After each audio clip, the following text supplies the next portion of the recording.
Hey everyone, this is Adam the Urban Spidey coming at you with my review of the Black Series Asajj Ventress from the Clone Wars. Not Star Wars Clone Wars, Star Wars The Clone Wars.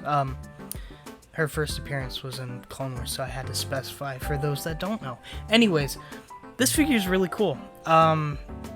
It's definitely not the best figure I've ever held, but I can appreciate it. There's definitely some things that I really don't like about it, but we'll get into that later in the video. For now, let's just focus on her accessories, which there's only two, because the Black Series doesn't like giving us accessories.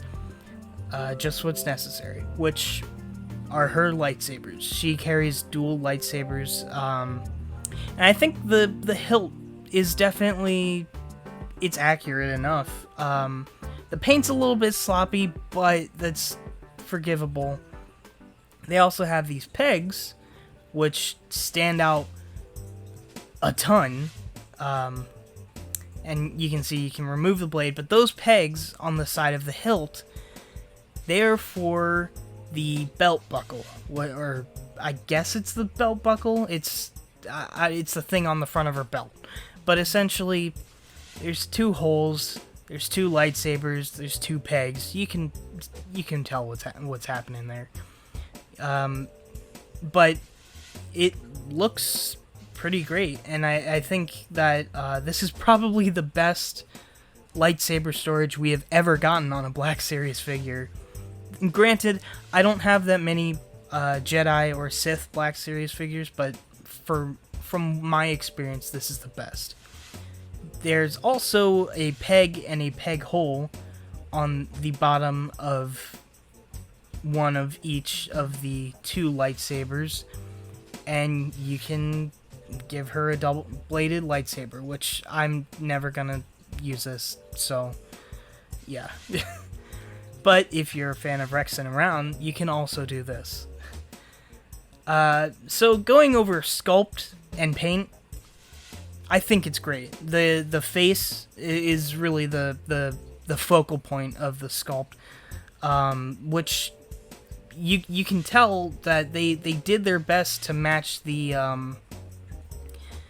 animation while also making it realistic, because there's no kind of visual realistic reference that they could have gone off.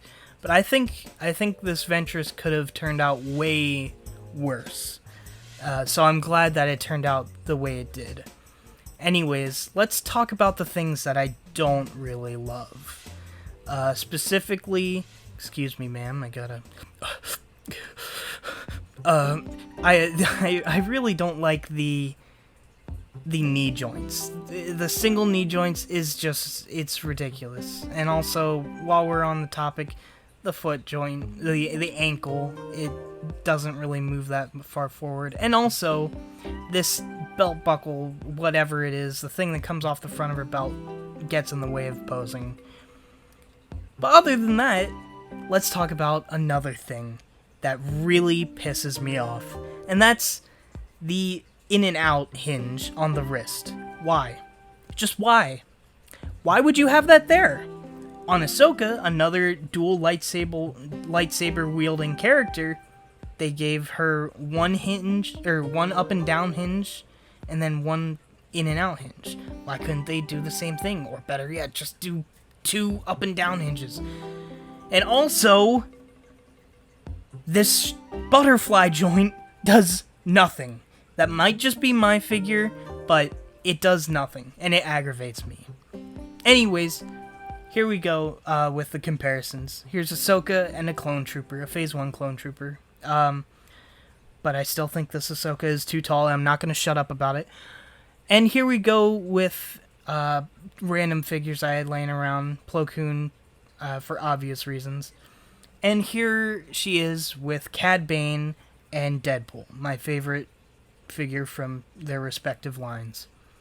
So, I mean, overall, yeah, I think she's worth it. She's worth the $20. It's, well, if you can find her for $20, she's worth the $20. Especially if you're a fan of the Clone Wars. She's a really interesting character in the Clone Wars. Not the best character, but I mean, her figure's pretty cool. Plus, with the quote-unquote retro carded Anakin and Obi-Wan coming out, you kind of need her. So, anyways, yeah, that's basically my review. Shout out to my patron Keelan, and I will see you guys next episode. Or episode, what the hell? Next video. Bye.